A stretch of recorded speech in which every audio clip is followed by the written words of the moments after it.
فارسون فرقان كوينو كاب أقلقلو تلفزيون إيرترا زيناوي فنونا نفلمالنا زخبركم تعذبتنا كمي توعلو نلو مقدام 3 قم بستدلوا هاقراون زيناتات حيزلكم قريبا زلخ أرسي مسمورمي نمكتالكم بخبرنا عدمكم بغنت نتبسات فيلم مرحتي هولاند اسبانيا الجيريان فلسطين من يوهانا ملغت سريدوم إيرتراوያን تقماتو كندا بيلجيوم من هولاندن بعد ناصرነት هاገሮም ብልዑል ሓበን ጸንቢሎም ትሕዝቶ ሃገራዊ ባንክ ደም ንምስሳን ወለንታዊ ልግሲ ይካየዳሎ ኣብ ሃገራት ኤውሮጳ ምስ ምፍኻስ እገዳታት ቁጽሪ መልከፍትን ሞትን ይዛይዳሎ ፕሬዚደንት ዶናልድ ትራምፕ ሃገሩ ምስ ውድብ ጥዕና ዓለም ዝጸንሐ ዝምድና ከምትበትኽ ሓቢሩ ኣብ ከተማ ሚኒያፖሊስ ዝተበገዘ ህዝባዊ ናዕቢ ናብ ካልኦት ከተማታት ኣስፋሕፊሑ ዝርዝር ዜና መራሕቲ ሆላንድ እስፓኛ አልጄሪያን ፍልስጤምን በአጋጣሚ ጽምብል መበል 29 ዓመት ናጽነት ኤርትራ ናብ መንግስትን ህዝብን ኤርትራ ናይ ዮሃና መልእኽቲ ተሰዲዶም ንጉስ ሆላንድ ዊሊያም አሌክሳንደር ንጉስ እስፓኛ ፊሊፔ ሻርሻይ ፕሬዚደንት አልጄሪያ አብዱል መጂድ ተቡንን ፕሬዚደንት ፍልስጤም መሐመድ ዓባስን ኣብ መልእኽቶም ንዮሃናኦም ድሕር ምግላጽ ንፕሬዚደንት ኢሳያስ አፈወርቂ ሙሉእ ጥዕናን ህዝቢ ኤርትራ ድማ ሰላምን ብልጽግናን ዝሰፈኖ መጻኢ ተመንዮም ንሳቶም ብተወሳኺ ሕውነታዊ ዝምድና ሃገራቶም ምስ ኤርትራ ንምምዕባልን ክልተኣዊ ምትሕግጋዝ ንምዕዛ زن كم زرحو قليتهم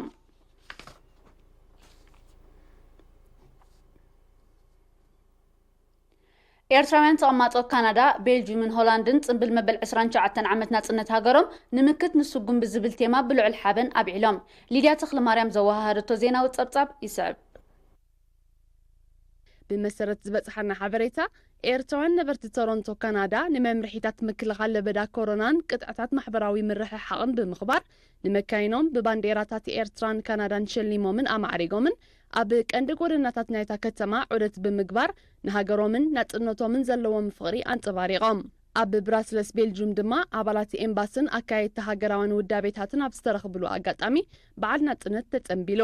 አምባሳደር ኤርትራ ኣብ ኤውሮጳዊ ሕብረት አቶ ነጋሲ ካሳ ኣብ ዘስምዖ ቃል ንህዝብን መንግስትን ኤርትራን ሓይልታት ምክልኻሉን ዮሃና ድሕር ምባል ኣብ ዝተፈላለየ ከባቢታት ዓለም ዝርከብ ኤርትራዊ ብዝተፈላለየ ኣገባባት ክገብሮ ዝቐነየ ጽምብላት መርኣያ ክብርን ናጽነትን ስለ ዝተኸፍለ ዋጋን ከም ዝኾነ ገሊጾም ኣብ ሆላንድ ድማ ስነ-ጥበባውያንን ናይ ሚድያ ኣካላትን ማሕበራዊ መራኸቢታት ዩቱብን ፌስቡክን ተጠቒሞም ብዝወደብዎ መሰናድኦ ህዝብና ኣብ ገገዝኡ ኮይኑ ነቲ ጽምብል ብድምቀት ከም ዘሕለፎ ካብቲ ቦታ ዝበጽሐና ሓበሬታ ኣነጺሮም ቆንስል ሃገር ኤርትራ ብሆላንድ አቶ ሶሎሞን መሐሪ ነቲ መደብ ኣብ ምድላውን ዝተሳተፉ ምስጋና ድሕሪ ምቕራብ ዮሃኑ ገሊጹ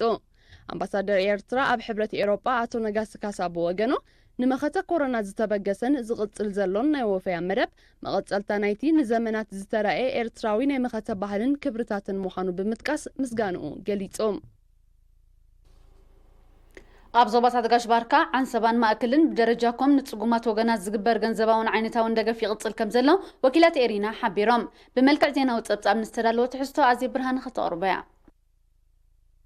ኣብ ዞባ ጋሽ ባርካ ምዕራባዊ ግንባር ዘበርክቶ 359 ኩንታል ፊኖን መሸላን 49 ኩንታል ዓደስ 1488 ሊትሮ ዘይቲ 48 ኩንታል ሽኮርን 134 ኪሎ ቀጠፍን ኣብ ንዞባ ሰልዓ ኣብ 9 ምምሕዳራት ከባቢ ከመቐራሕን ከሎ ኣሃዱ ህዝባዊ ሰራዊት ሰብ ጸጋን ካልኦት ኣካላትን ዝለገስዎ 47 ኩንታል ድማ ብተመሳሳሊ ኣገባብ ተኸፋፊሉ ኣባላት ሓማደ ንዞባ ኦርደር ድማ ምስ ሰብ ጸጋ ናይቲ ከባቢ ብምውሓድ ብልዕሊ 6,000 ናቕፋ ዝተዓደገ ሃለኽትን መነጻጽሕን ከምኡውን 33,750 ናቕፋ ንጽጉማት ክወሃብን ከሎ ነበርቲ ምምሕዳር ከባቢ ጊላን ዞባ መንሱራ ድማ 30 ጤለ በጊዕን 5 ኩንታል እኽልን ንተመሳሳሊ ዕላማ ኣበርኪቱ እዚ ከምዚ ኢሉ እንከሎ 134 ኩንታል እኽሊ ኣብ ንዞባ ኣቁርደት ኣብ ዓድታት ከጀል ደምር ባርሓሙስ ዒሳ ዓዲ ኩኩይ ዳርውሽ ታውለ ሻቦት ሰዓና ለቡን ኤራን ንዝነብሩ ጽጉማ ስድራ ቤታት ተዓዲሉ ኣብ ንዞባ ዓንሰባ ድማ ሃገራዊ ማሕበር ሓርበኛታት ሱንኩላን ኪናት ኤርትራ ኣብ 9 ንዞባታት ንዝርከቡ ሱንኩላን 400 ኩንታል እኽሊ 40 ኩንታል ሽኮርን 80,000 ጥረ ገንዘብን ብመልክዕ ሓገዝ ሂቡ ኣብ ዞባ ማእከል ንዞባ በሪሕ ድማ 53,000 ናቕፋ ጥረ ገንዘብ 45 ኩንታል እኽልን ናውቲ ፅሬትን ኣብ ወክድባ ክዕደልን ከሎ ስሙ ክጥቀስ ዘይደለየ ገባሪ ሰናይ ንባር ኣስመራ ድማ 10,000 ናቕፋ ንፅጉማት ስድራ ቤታት ክዕደላ ረኪቡ በዘይካዚ ነበርቲ ዓዲ ቢደል ዘዋፅዎ 16,370 ናቕፋን 7 ኩንታል እኽልን ከምኡውን ኣብ ዓዲ ተኽላይ ዝተለገሰ 194,365 ናቕፋን 8 ኩንታል እኽልን በተመሳሳሊ ንፅጉማት ወገናት ተዓዲሉ ኣብዚ ብምኽንያት ለበዳ ኮሮና ቫይረስ ህዝቢ ኣብ ቤቱ ተሓይብሉ ዘሎ እዋን ዝተፈላለዩ ኣካላት ትሕዝቶ ሃገራዊ ባንክ ደም ንምስሳን ወለንታዊ ልግሲ ይገብሩ ከም ዘለው ሃገራዊ ማሕበር ወለንታዊን ልግሲ ደም ኔሪና ሓቢሩ በዚ መሰረት ኣብ ዝሓለፈ ሳልስቲ ኣባላት መበል 22 ዙር ቤት ትምህርቲ ማሕበራዊ ስነ ፍልጠት ጋንታታት ሳዋን ገርሰትን ኣባላት ምምሕዳር ንኡስ ዞባ ጎዳይፍ ከምኡውን 5 ስድራ ቤታት ብጠቕላላ 9 ሰባት ልግሲ ደም ኣካይዶም እዚ ካብ 26 ክሳብ 29 ጉንበት ዝተኻየደ ወለንታዊ ልግሲ ደም ምስቲ ዝተፈላለየ ኣሃውድታትን ኮማዊ ጥርናፈታትን ኣብ ዝሓለፈ ቅንያት ክገብሮ ዝፀንሐ ተመሳሳሊ ንጥፈት ኣብ ምስሳን ትሕዝቶ ሃገራዊ ባንክን ምውጋድ ሰኣን እንደምትሓልፍ ህይወትን ዓባ ኣስተዋፅኦ ከም ዝገብር ሃገራዊ ማሕበር ወለንታውያን ለገስቲ ደም ኣፍሊጡ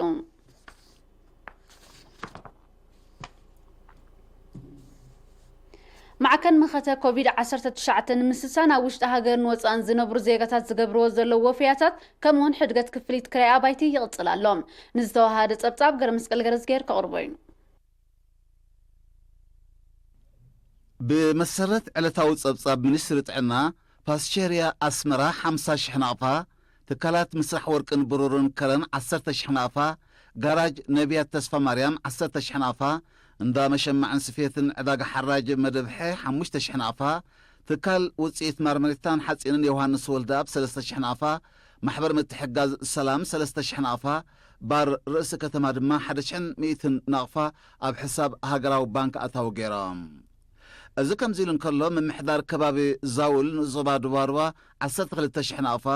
ምምሕዳር ከባቢ ዱባርባ 18,587 ናቕፋ ምምሕዳር ከባቢ ተራእምኒ 11,000 ናቕፋ ልምዓት ዓዲ ተኽላይ 5,000 ናቕፋ ቁጥባዊ ልምዓት ዓዲ ገብሩ 5,000 ናቕፋ ማሕበር ምትሕጋዝ ቅዱስ ዮሐንስ ደቂ ዓድር ዓዳ ተቐማጦ ኣስመራ 5,000 ናቕፋ ብርክት ዝበሉ ዜጋታት ድማ ብውልቂ ልዕሊ 30,000 ናቕፋ ኣበርኪቶም ኣለው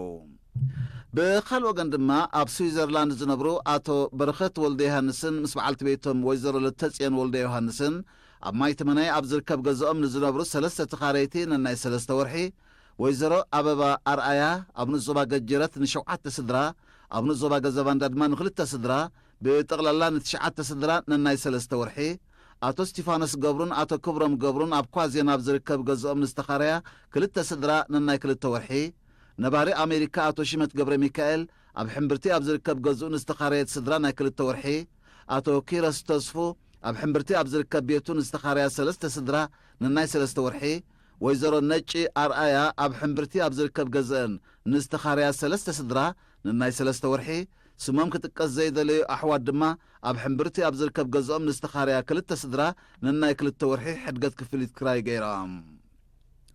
بتمساسالي نبريت كتما امستردام زخونت سدرا اب عدها كفا اب زركب غزا نستخاريا سلسته سدرا نسلسته ورحي نباريت هولاند زخونت سدرا اب كتماتات من دفران تسنين اب زركب بيتا نزلو تخاريتي نخلت ورحي نباريت عد وعداد ويزرو جمجا دبساي مس اب هولاند اتنبر غوالن ويزرو الغانش غيرسوس اب عد وعداد اب زركب غزا نزلو كلت تخاريتي نسلسته ورحي نباريت كولومبوس حبرات منغستات أمريكا ويزرو أبابا قش برهان دما أب كتما دك أمحرا أب زركب غزا نزلو 4 تخاريتي نسلسته ورحي كاب كراي ناسا غيرمام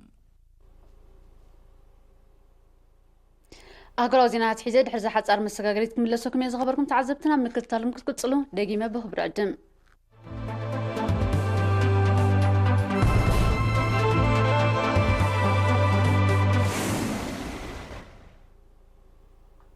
بدرجة عالم تغلال بالكورونا فيروس ناي سلف قصرين نبلع 6 مليون قصر زموت دما لعل 367 شح كم زبصحه علتاوي صبصبات عنا انصيرام اب هاجرات اوروبا زغمتاوي من قلقال كمزغب زصنحه احاز ملكفت الموتن دحر منفقاس اجداتات غن داغما يوسخ كم زلو تحبيرو اب زحلف 14 ساعات اب اسبانيا لعل 600 اب جرمن فرنسان ايطاليان دما اب نفس وكفن 600 حدش ملكفت ممزغابو زطقسو صبصبات ازي احازي كابتي اب زحلف 3 مزغب زقنيه بتزامادي كبزبل ስለዝኾነ ምስ ምፍቃስ እገዳታት እትለበዳ ዳግማይ ከይስፋሕፍሕ ስጋት ዝፈጥር ምዃኑ ክልሃት ጥዕና አጠንቂቖም ኣብ ሃገር ኤውሮጳ ጠቕላላ ቁፅሪ ብኮሮና ቫይረስ ዝተለኽፎ 2 ቢልዮን ቁፅሪ ዝሞቱ ድማ ልዕሊ 172 ሽሕ በፂሕሎም ኣብ ብራዚል ኣብ ዝሓለፈ 24 ሰዓታት ምስ ዝተመዝገበ 30 ሽሕ ሓድሽ መልከፍቲ ጠቕላላ ቁፅሪ ዝተለኽፉ ናብ 470 ሽሕ ናይ ዝሞቱ ድማ 28 ሽሕ ከም ዝበፅሐ ይቃላሓሎም ኣብ ኣሜሪካ እውን ብተመሳሳሊ ኣብ ዝሓለፈ 24 ሰዓታት ልዕሊ 25 ሽሕ ሓድሽ መልከፍቲ ክምዝገብ እንከሎ ጠቕላላ ቁፅሪ ዝተለኽፉ ናብ 1.8 ሚልዮን ናይ ዝሞቱ ድማ ናብ ልዕሊ 140 ሽሕ ዓሪጉሎም ኣብ ሃገር ኣፍሪቃ ብለበዳ ኮሮና ቫይረስ በቀዳምነት በአሉታ ተጸልየን ካብ ዘለዋ ሃገራት ኣብ ዝኾነት ግብፂ ኣብ ዝሓለፈ 24 ሰዓታት 1289 ሓድሽ መልከፍቲ ብምዝጋቡ ጠቕላላ ቁፅሪ ዝተለኽፉ ናብ ልዕሊ 22 ሽሕ ክቢሎም ብኻልእ ወገን ምምሕዳር ኣብ ኣሜሪካ በቲ ለበዳ ዝያዳ ተጠቂዓ ኣብ ዘላ ክፍለ ሃገር ኒውዮርክ ጸኒዑ ዝጸንሐ እግዳታት ካብ ዝመጽእ 8 ሰነ ክፋኸስ ምዃኑ ኣፍሊጡሎም فدرشن كعسو اغر اسبانيا ግጥማት ላሊጋ ካብ ዝመጽ 11 ሰነ ተዓዘብቲ ኣብ ዘይብሉ ክጅምር ይስራሓሉ ከም ዘሎ ብ29 ግንቦት ኣብ ዘውጾ መግለጽ ሓቢሮም መንግስቲ ግሪክ ድማ ካብ ዝመጽ 15 ሰነ ካብ ጀርመን ቻይና ኣውስትራሊያ ስዊዘርላንድ ደቡብ ኮርያን ጃፓንን ዝርከበን 29 ሃገራት ንዝመጹ በጻሕቲ ዶባቱ ከም ዝኸፍት ገሊጹ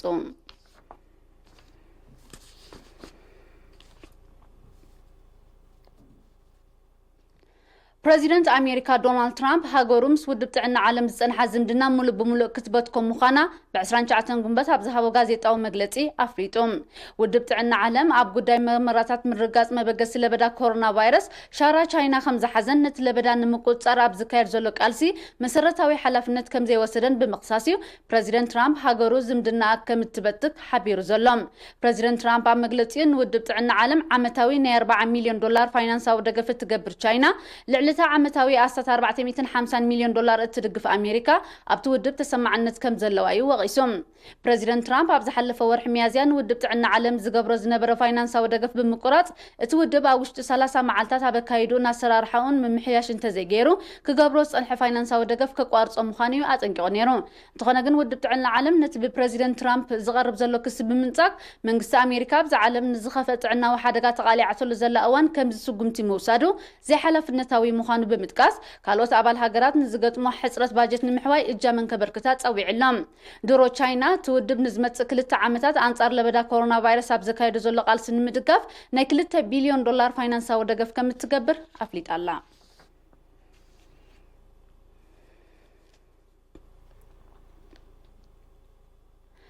ኣብ ከተማ ሚኒያፖሊስ ሕቡራት መንግስታት ኣሜሪካ ብ27 ግንቦት ዝተበገሰ ህዝባዊ ናዕቢ ናብ ሓያሎ ከተማታት ብምስፍሕፋሕ ንሳልሳይ መዓልቲ ቀፂሉ ከም ዝወዓለ ይቃላሓሎም በዚ ድማ መምሕዳር ክፍለ ሃገር ጆርጅያ ነቲ ናዕቢ ንምህዳእ ህፁፅ ናይ እዋን ሓደጋ ድንጋገ ብምእዋጅ ኣብ ጎና እታ ከተማ ሰራዊት ከም ዘዋፈረ ተገሊጹ ኣባላት ፖሊስ ኣብ ልዕሊ ሓደ ጸሊም ዜጋን ብዝወሰድዎን ሂወቱ ዘሕልፈን ጎነፃዊ ስጉምቲ ዝተበገሰ ህዝባዊ ተቃውሞታትን ናዕብን ናብ ከተማታት ኒውዮርክ ደንቨር ሂውስተን አትላንታ ዲትሮይት ዋሽንግተን ዲሲ ሉዊስ ቫይልን ካልኦት ሓያሎ ከተማታትን ከም ተላብዐ ተሓቢሮም ሰልፈኛታት መካይን ከም ዘቃጸሉን ኣብ ልዕሊ ትሕተ ቅርጽ ዕንወት ከም ዘውረዱን ከምኡን ኣብያተ ጽሕፈት ፖሊስ ዝርከቦም መንግስታዊ ትካላት ከም ዘዕነው ማዕከናት ዜና ብስእሊ ኣሰኔን ገሊጸን ኣብታ ማእከል ዝምልእ ዓላት ኮይና ዘላ ከተማ ሚኒያፖሊስ ሰዓታት እቶቶ እኳ እንተተኣወጀ ብኣማይ ዝቁጸሩ ሰልፈኛታት ነቲ ትእዛዝ ብምጥሓስ ብ29 ግንቦት ኣብ ጎድናሃት ወፂኦም ተቃውሞም ከም ዘስምዑ ዘቃልሓ ማዕከናት ዜና ኣባላት ፖሊስ ዘንብዕ ጋዝን ናይ ፕላስቲክ ጥያይትን ብምጥቃም ንምብታኖም ኣብ ዝፈተኑሉ ዝተወልዐ ግጭት ብክዝበሉ ሰልፈኛታትን ኣባላት ጸጥታን ከም ዝቆሰሉ ገሊጸን ፖሊስ ከተማ ሚኒያፖሊስ ኣብ ልዕሊ ነቲ ገበን ቅትለት ዝፈጸሙ ጻዕዱ ኣባላት ፖሊስ ክስ ብምስራት ኣብ ትሕቲ ቀይዲ ከም ዘእተዎም እኳ እንተሓበረ ሰልፈኛታት ግቡእ ፍርዳዊ መስርሕ ተኻይዱ ግቡእ መቕጻዕቲ ክሳብ ዝብየን እቲ ህዝባዊ ናዕቢ ክቕጽል ምዃኑ እዮም ዝገልጹ ዘለዉ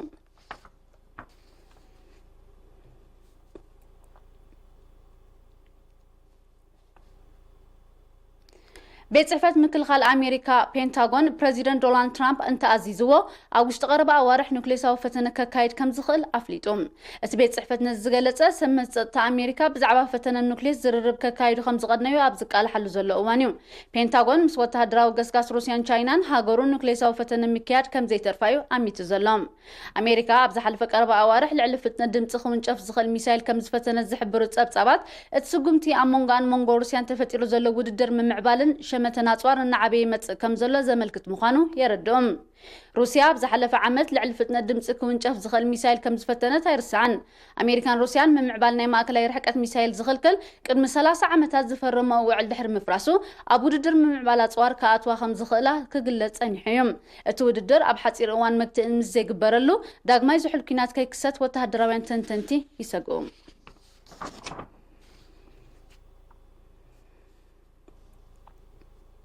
ጉጅለ ጣሊባን ብ28 ጉንበት ኣብ ልዕሊ ዒላማታት መንግስቲ ኣፍጋኒስታን መጥቃዕቲ ከም ዘካየደ ይቃልሓሎም በቲ ኣብ ኣውራጃ ፓክትያ ዝተፈጸመ መጥቃዕቲ ብውሕዱ 14 ኣባላት ሰራዊት ኣፍጋኒስታን ከም ዝተቐትሉ ሚኒስትሪ ምክልኻል ሃገር ኣፍሊጦም እዚ ሓድሽ መጥቃዕቲ ብተበግሶ ጣሊባን ካብ 24 ጉንበት ን3 መዓልታት ዝጸንዐ ተኹሲ ናይ ምቁራጽ ስጉምቲ ተወሲዱ ድሕሪ ምቕናዩ ዝስዕብ ዘሎም ነቲ መጥቃዕቲ ዝኾነ መንግስቲ ኣፍጋኒስታን ዲፕሎማስያዊ ጻዕርታቱ ከም ዝሕይል ገሊጹሎም እዚ ከምዚ ኢሉ እንከሎ ጣሊባን ብጉዳይ ምልውዋጥ እሱራት ምስ መንግስቲ ኣፍጋኒስታን ንምዝራብ ዝዓለመ ተዛታይ ጉጅለ ናብ ከተማ ካቡል ከም ዝለኣኸ ይግለጽ ኣሎም ኣብ መንጎ ሰራዊት መንግስቲ ኣፍጋኒስታንን ጣሊባንን ን3 መዓልታት ተግባራዊ ኮይኑ ዝጸንሐ ምቁራጽ ተኹሲ ንዲፕሎማስያዊ ዘተ ባይታ ኸጣጥሕ ከም ዝኽእል እዩ ክእመት ጸኒሖም ክልቲኦም ወገናት እሱራት ካብ ምልውዋጥ ሓሊፎም ዛጊት ቀጥታዊ ዲፕሎማስያዊ ዘተ ከም ዘየካይዱ እዩ ዝሕበር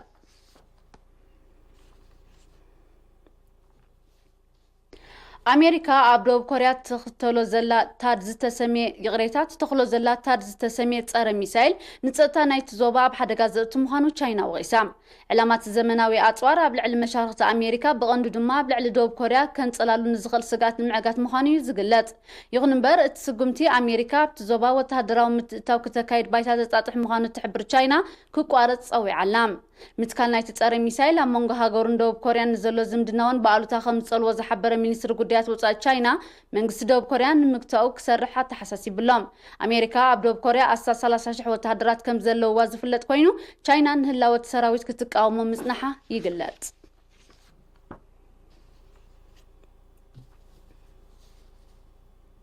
ናይ መወዳእታ ዜና ኣብ ኣሜሪካ ሙሉእ ብሙሉእ ብኤሌክትሪክ እትንቀሳቐስ ብዓይነታ ዛጊት ካብ ዝፈርያ ዝዓበየት ነፋሪት ናይ ፈተነ በረራ ኣካይዳ እዛ 183 ኪሎ ሜትር ኣብ ሰዓት እትጓዓዝ ነፋሪት ንኣስታት ፍርቂ ሰዓት ዕውት ፈተነ ከም ዘካየደት ዝሓበሩ ሰበስልጣን መንገዲ ኣየር ኣሜሪካ ኣብ መወዳእታ 2021 ብወግዒ ኣገልግሎት ክጅምር ምዃና ገሊጾም በዚ ድማ ኣብ ከባቢ ፈጺማ ብከላ ዘይተስዕብ ናይ ፈለማ ነፋሪት ክትከውን እያ ኣብ ኣሜሪካ ኣብ 2019 ብኤሌክትሪክ ነዳድን ትሰርሕ ነፋሪት ናይ ፈለማ ፈተነ ከም ዘካየደት ጸብጻባት የረድኦም ብከላ ኣከባቢ ንምንካይ ብኤሌክትሪክ ዝሰርሓ ተሽከርከርቲ ንምምዕባል ዝካየድ ንጥፈታት እናዓበየ ይመጽእ ከም ዘሎ ይፍለጥ